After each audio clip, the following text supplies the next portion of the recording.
Oh, wow, you got them both like that, huh? Yeah, this one's like a personal thing right here. So I can have that going. So hopefully this thing will be one.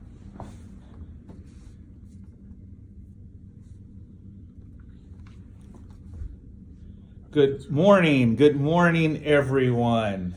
We're back. It's been a while, for sure, and we had a fall break basically. Little break for the fall. Try to do some things. Me personally, and you can talk about what you've been doing. Yeah, you've been speaking. I've been speaking. I saw that. I had a book reading at Sandaga for Lit Night. A whole lot of fun. Yes. Sorry I wasn't able to be there that night. I had a conference. No, you're perfectly fine and everything. And I got to tell the story why I was banned from Uber, but I'm not going to tell y'all today because you have to listen to that. A lot of fun. And then also did several different negotiation speeches, one with the financial literacy group and everything. So it's been a lot of fun. Hey, good morning, everybody. Good morning, everyone. What about yourself? Well, I've been on the speaking tour, as you know, so five speeches at 5 different conferences in the last 3 weeks. That's right. So that's good stuff. Some of them local and some of them out of town, but it was wonderful. Yeah, that's great. So again, this is Ask a Deal Lawyer and Executive Coach. We've been gone for a little while, and today we got an exciting topic for you. This is Steve Bolden here, and then PJ Dunn, the Dr. Phil of Dallas. And so today what we're going to be talking about is recognizing the 3 causes or 3 causes of division that prevent long-term success. And we're going to talk about division. Yes. And the last time we talked about the Kavanaugh Supreme Court nomination, who now has become a Supreme Court justice. Right. And I think the nation's come together and everything now since then. That is not the case. That is not the case. It seems like things are even more divided, more divided than ever. We are in a very, very interesting time, and we're not going to get super political now. We're going to be more focused. We will talk a little bit about that, but more in general, how division will prevent long-term success. I have 3 things I want to talk about on that. But is it okay if we talk about that? I used to like. I think it is. Just a timestamp. Today is Halloween, and of course, we're in the middle of these midterm elections. So there are people who are fighting about what signs to put in the yard, what not. People are supposed to be stealing signs. So I think this is apropos. Let's go. Let's go. And why don't we just start right there on the signs? By the way. Well, no, I won't. I'll talk about it a little bit later. But like, I've got some stories on that. Gotcha. But I was thinking about this story where they were talking to a person and they asked them. They said, "Hey, we surveyed the women's group, and they were feeling sick. And we surveyed them and we asked, should we send a goodwill card to you?" And so they surveyed and they were very happy to say that it passed. So they were going to send the goodwill card to the person. They just wanted to let them know the vote was 31-30. And so not everybody wants the person to get well. And so that's sort of kind of the place we are right now. So one area where you will find where it causes division, because you think about a group, and a group usually has a goal in general, everything. But if you have someone in the group that has selfish motivations, that will immediately create a spirit of division. I agree, it will. And this also becomes a leadership problem if you're talking about a group, because if the leader doesn't notice this and get on top of it early, then it'll be the group that creates the culture rather than the leader, and the leader should be the one kind of helping to establish what the culture will be. That's what we would think. That's exactly what we would think, right? Yes. And so there are some examples in the workplace where, again, these selfish motivations create division and ultimately could cause a cancer and prevent long-term success. I would agree. And so for example, there could be an employee that withholds important information that the whole team needs to hear about. But for selfish reasons, holding on to it because they want to be the one that has the information, or not respecting one another's time. Somehow thinking their time is more important than your time, and which creates a spirit of division, which could hurt the long-term success of organizations. I agree. Also, cliques, where they refuse to talk to one person in the office, but they talk to these other people, and they make sure the other person who's not being talked to see that they're favoring these people and not you. And this could be that you're the new person or the more senior person, everybody else is new, but that clique thing, when it starts to happen, that also creates division. Another is in the workplace is when they don't want to teach. So there are certain people who have a lot of experience, right? Mm-hmm. And you bring in, for example, lawyers.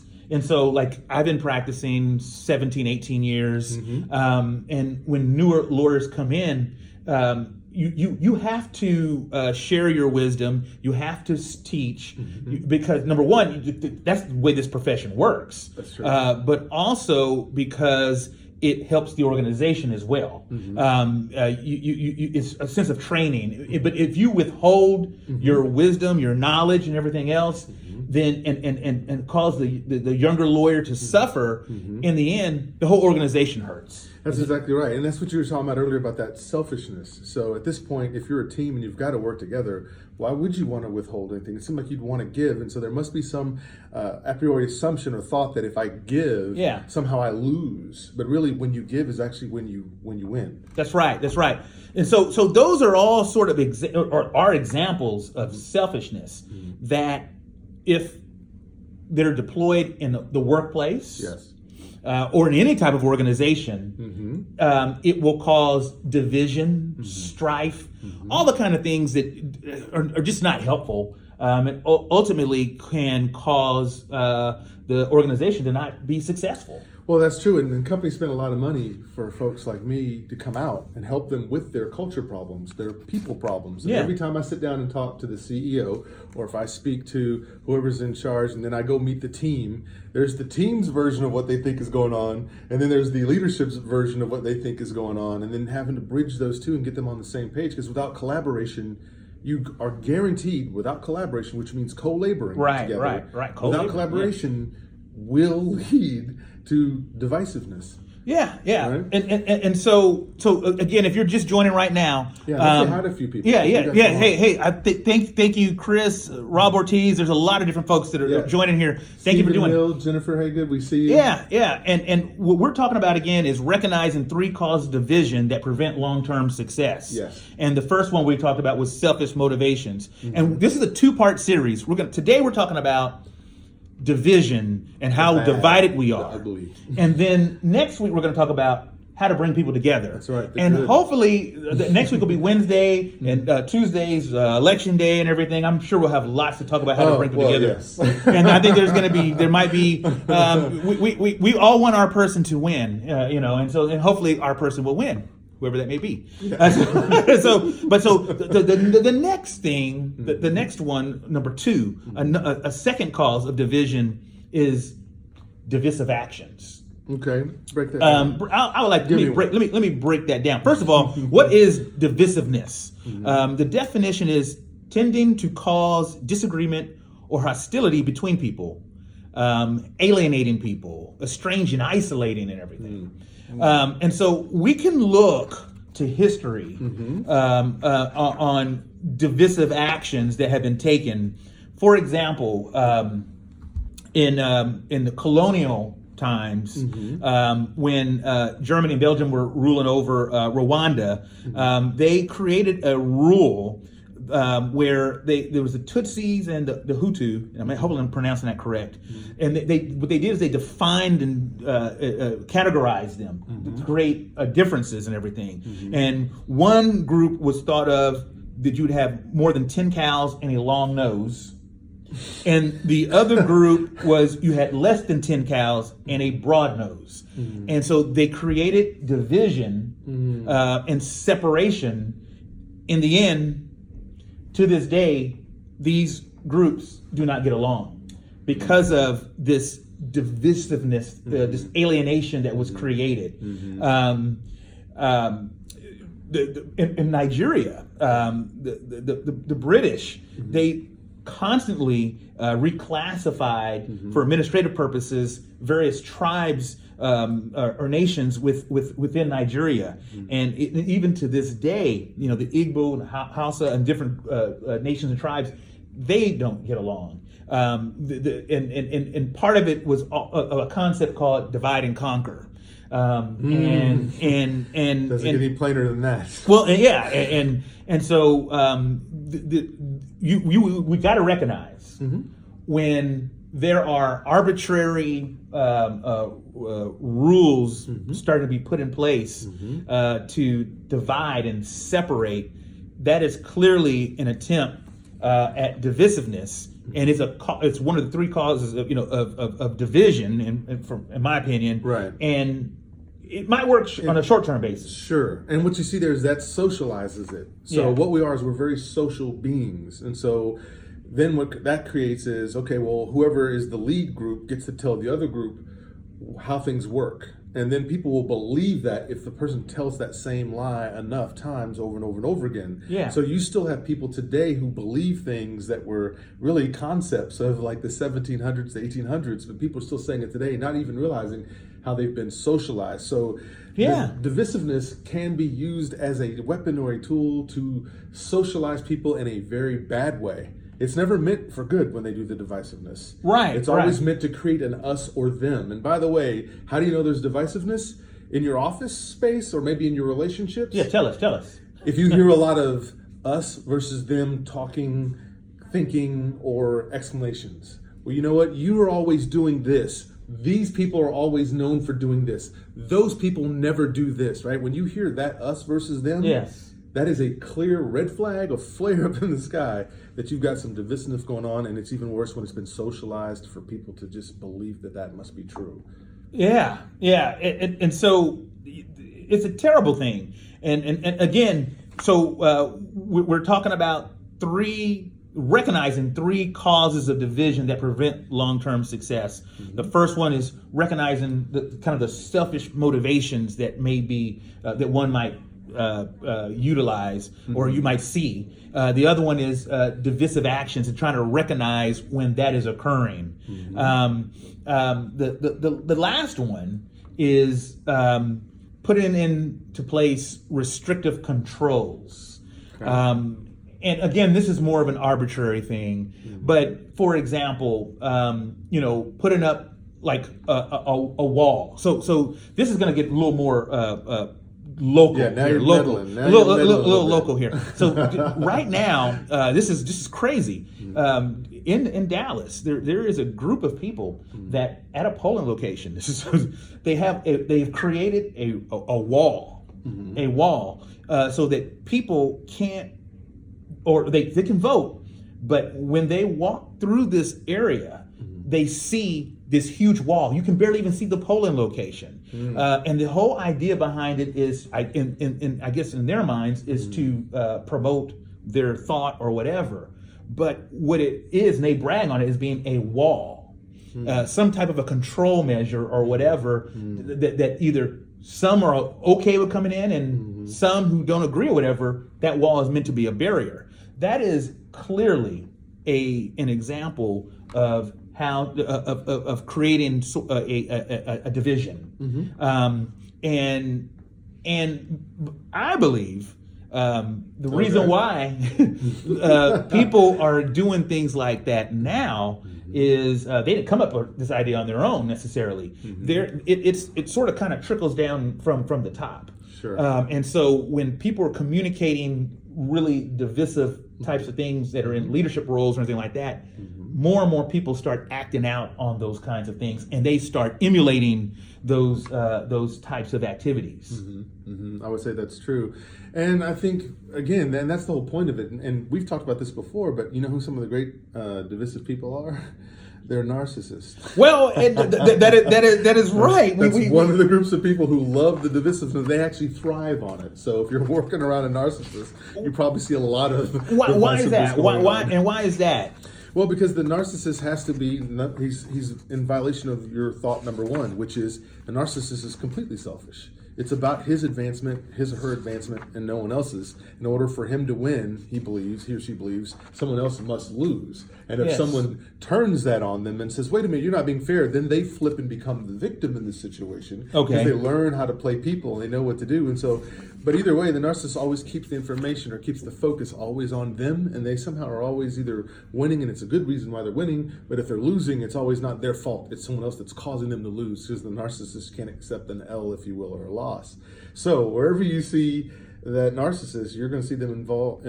I guess you will see them in violation of the very first thing we said, which is selfishness. Well, and so it's interesting in my limited research that I did, but I did a little research and everything. Because when you research division and divisiveness, it talks about the strategy of a narcissist, and we have talked a lot about narcissism on our show. And it says the primary strategy the narcissist uses to assert control, particularly with his or her family or groups or whatever, is to create division among individuals. This weakens and isolates them, making it easier for the narcissist to manipulate and dominate. Some are favored, others are scapegoated. Such dynamics can play out in a workplace setting, or it can play out anywhere. Anywhere. Yeah, just put people there and it'll happen. Because again, we're talking about people are social beings. So what are you going to do socially? What's socially accepted? There's a group that decides what's socially acceptable. So if it's a bad group that's saying that, and they can get enough people to follow them, people will even follow people to bad places, right? Like people always wondered, how do you follow David Koresh? I mean, all the things he said, how do you do that? And yet you see there are people who go, well, he's saying the truth over here. I can ignore what he's saying over there because I like the truth of what he's saying over here. And he's also from Texas, and I'm a Texan. He grew up in the same neighborhood. I grew up in the same neighborhood. Maybe he's not that bad of a guy, and then boom, there you are, following him. Next thing you know, you're drinking Kool-Aid. Yeah. But whatever. Yes. So, well, obviously, the concept of divide and conquer is a tactic that has been used for centuries. There is some benefit to it. I mean, there is a benefit to dividing and conquering. Otherwise, it would not be utilized by some of the greatest military strategists ever. Well, so then, and I'm just right now exploring the why someone might want to do something like that. But it's control. If I divide people, it's easier to control them. I can't control a group or a mob that's coming at me. If I can split that group up and then make them fight with each other, then I get to walk away scot clean. Nobody ever bothers me. If I know how to instigate and make that group split first, and then once they split, then turn them against each other, right? So you could do this socio-economically, right? Okay. So if I'm wealthy and rich, but I notice that I'm only part of the 1%, and if I'm afraid of the 99% one day getting mad, that I'm always staying in the 1%, and everyone who looks like me and everyone who comes from my family stays in the 1%. Okay. Then I might want to create some divisiveness between the parties that are poor, so that they don't notice me, so that they will then attack each other and think each other is the problem. Therefore, I'm always safe and don't have to worry about them coming after me, because I've got them thinking that it's the two poor groups that are the problem. So poor minorities versus the other minority group, or maybe it's gender. I get this gender riled up against this other gender. Yeah. I'm just stoking the fires and you don't see me. And I get to stay rich while poor people are fighting other poor people, and that's not really their problem. Wow, that's amazing. So I guess one way to do so is to create a distraction, and at the same time, because there's disharmony, you can control. Absolutely. So if you can think of it here, and this is a topic we talk about a lot. If you look at race in America, for example, you probably knew I was already going to go there, right? If I can convince one group that you're the best, that you're superior, that you should have everything because you're of a particular group that I favor, like Hitler favoring the blonde-haired, blue eyes, right? That whole thing, even though he was neither, It's usually the case. And then if I can then make the other groups who are not light skinned and light colored eyes the bad guys, then all I have to do is get them to know that, say, hey, at least on your worst day, even though you're poor, you're still not them, because you're still with me, the person who's the leader, who's winning. Yeah. So, And you know how long that has gone on, that socialization of that went on. Yeah, well, it's gone on for. This is interesting. I was reading an article here where it was talking about when President Woodrow Wilson, they were going to show a movie in the White House at the time. You know, and we're talking 1920. We're talking early movie formation and everything. And many were saying, "Hey, don't show that movie because it will create a certain type of fervor and cause people to get excited and start acting out and everything." And the movie was called "Birth of a Nation." And so they thought the movie was divisive. It would create division, and they played the movie. And that movie, if you're not familiar with it, it portrayed the Ku Klux Klan as warriors that were out to save the South. Once the movie was played, you can look from that period for another 10 years, but certainly within very immediate time after that movie was played, there was an increase in lynchings across the country. It was a recruitment tool. It was propaganda. For the first time, cinema was being used. And this is the other trick of those who like to be divisive. If they can get the resources, especially the resources that, medium is powerful, right? If a picture's worth 1,000 words, that's powerful. If a picture's worth 1,000 words, how much is a moving picture worth? So here we go. This is the 1930s, what you're talking about. Cinema is just coming on the scene. And by the way, that movie, Birth of a Nation, won awards for the way it was put together, despite that the message is that it was a propaganda recruiting tool. That. And in fact, the idea in that movie of burning a cross was something that the director came up with because he was trying to show the dramatics of it, and it ended up being adopted by the real KKK later. But it really wasn't something they came up with. It was the director trying to show some of the visuals in the movie.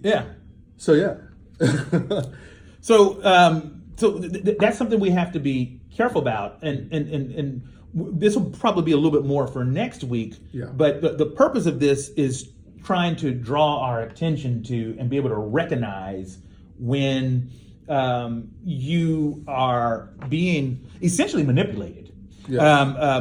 When someone is deploying divisive tactics, and you recognize this, that sort of being a leader or being in some kind of power and displaying selfish motivations, or divisive actions, or random ways to try to control or whatever, you have to be on alert.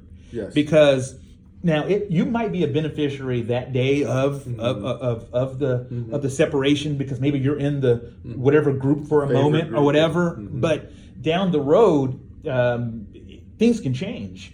Well, think about our parents. Let's make it personal, right? Our parents used to tell us, if you can't say something nice, then don't say nothing at all. And that's some of the good advice, and of course that will go more to next week. But also think about this in your own personal life. How many times do people on the internet? This is one of the most divisive times. Is on social media. Someone will get on there, they'll post a view about something that they believe in, and that's fine. They have that belief. But then it turns into this flame war where people are going back and forth, and then people are unfriending each other because they don't like this person and their views on this. And it could be the kneeling. It could be Colin Kaepernick being, you could pick any topic, women and the pay wage gap and this sort of thing. Right. And what you'll see is you'll see people talking about it, but they're not saying anything kind. They're not taking that advice of, if you don't have anything good to say, don't say nothing at all. So what happens is even if you're in a divisive confines of things that are going on in an area and in time, it doesn't mean you have to join in it. And I think that's something that we have to look at as well, because sometimes people say, well, should I stand up and fight? Why should I let them get away with this divisiveness? But will that add to more divisiveness, right? So there's a lot to think about. Well, and then it brings me to President Lincoln. Okay. and he quoted, because he wasn't the original author of this, but a house divided against itself cannot stand. And where did he get that from? Apparently from the gospel. Yes, he did. Maybe Jesus said that. Well, but a house divided. Again, we can talk about this, and we're sort of saying there might be a strategy for a short-term strategy to divide the house, again, for control and everything. But this goes to the long-term. A house divided probably cannot stand. Correct. It can't. That's right. And Lincoln, in his speech in 1855 or so, before the Civil War or anything like that, he gave this speech. It was sort of revolutionary when he gave it. Was that he was saying that a house divided can't stand. He wasn't saying the house is going to crumble, but at some point you're going to have to choose one or the other. That's right. That's right. And when you start making people choose, especially if they didn't want to have to choose, you've now added undue duress, and now you're going to kick off fights that are going to happen inside that person's internal circle, because not everybody's going to choose the same thing. So imagine if you choose one way, but your mom or your dad or your brother or your sister, whom you love dearly, chooses the other side. Now you have a familial wreckage that'll happen because they don't understand why you're picking this side while they're taking this side, and you may not get invited to Thanksgiving or Christmas, which is coming up. Yeah. All of this is just, it's sort of ruining my Halloween vibe. This is spooky for real, right? This is haunting for real. And I can't wait to get into my Halloween costume today. But it's gonna be a lot of fun. But we're wrapping this up here today. And if you came into the middle of this, what we have been talking about is recognizing 3 causes of division that can prevent that will prevent long-term success. And there are many out there, and we need to recognize. And we just pointed out 3 of them. There are other ways that this There's many occur. more ways. Yeah, absolutely. And why we should be concerned about it is because at the end of the day, it is not a good long-term strategy for success. Correct. Especially if we know that none of us is as smart as all of us put together. So if you divide us, then you're not getting all the brain power that you could possibly get. You're not getting all the strengths from different people that you can get. You're not getting all the diversity that you need from that when you decide to go down a route that's going to split everyone up. Right. That's exactly right. And so we need to recognize that, and that's the purpose behind talking about this. And next week, we're going to talk about how to put things together. Yes. Some of the tactics you can use if you want to collaborate. Yes. And do that. Well, in fact, that's the truth. And that's what you want, right? That's what you guys want to understand. You want to understand how is it that you can move into a neighborhood where you don't know one, and do you want to feel like people are already judging you, or do you want to feel like they see you as inclusive? Like, hey, yeah, you belong here. We feel like when we move into a new neighborhood, we want everyone to like us. We're social beings. So I think next week, here's what we're going to do. You guys are going to love this. We're going to show you and break down the many different ways that you can be a unifier, right? Not somebody who's trying to split everybody up, but somebody who's divisive, but a unifier. Because there is more to be gained. Even if you use divisiveness as a strategy to help break something up that's bad, there is something to be gained when people actually unify and then take advantage of the different strengths that are on the table, and then create a movement. And that's how you get things to change. People won't buy plans, but they will buy people in a movement that's going in a direction that people can get behind. Yeah. But how do you do that? Yeah. And in a divisive that's right. And he's got all the answers. No. He's got all the answers. You heard that next week. He is going to tell us how. We're going to give you some suggestions for sure. Yeah, and you can avoid the divisiveness. And it's much needed. Because I know we're sort of joking about this, but this toxic atmosphere is not one that's good for our communities, for our homes. It just isn't. It's a bad thing, and so we've got to temper it down, and we've got to be focused on the main thing, the bigger thing, the bigger picture, idealism, and why, so those kinds of Now Sean Toombs just said, he said amen to that, PJ, and he said, hey buddy. So Sean Toombs, good to see you. And that's exactly right. And again, that's what the ideals are supposed to be about this country. We call it the United States of America, not the divided States of America. That's exactly right. So that's exactly right. We got to catch up. We got to step up our game. Yeah. And so if y'all have any comments on this, we thank you for watching. I really do thank you for joining us today. Vicky there? Yeah, Vicky. Hey, Vicky. Just said we definitely need more unifying discourse. So that's exactly right. And so we that's what we're going to be talking about is unification, how to come together and to collaborate and to build things, not destroy things or not separate us or say this person's bad, that person's bad, or dehumanize people. That's exactly right. We're going to put the welcome mat out in front of everyone. That's exactly right. And we want your ideas as well. So please like, share. Tell your friends about this. Next week is going to be very exciting. Do you have any closing words? Yeah. So how can they find you, Steve? Where will they find more of your handiwork? Certainly. You can follow me here on my Facebook page. Also, the Boss Negotiator School, where we talk specifically about negotiation tactics. And then also on Instagram at eSteveBolden. I love it. I love it. And you guys know that you can find me on PJ Dunn TV. We've got a YouTube channel if you want to see more stuff like this. I also do something called mental supplements. These are just great affirmations, things to go through the day. If negativity can drive you down off into a ditch, then imagine what positivity can do when it's not a fake positivity, but something that actually pushes you towards flourishing. So also Facebook Live and the website DCDC LLC if you want to find out more from the executive coach. But that is our time. All right. Hey, thank you very much for joining. Thank you, and everyone. we will see you next week. All right. Next week, same time, 10 o'clock. That's right. That's 10 right. o'clock on Wednesdays if you're not certain. Okay. We'll see you guys. All right. Bye-bye. United States, not divided states. I love it, Kathy. Good stuff. Very good. Oh, how was...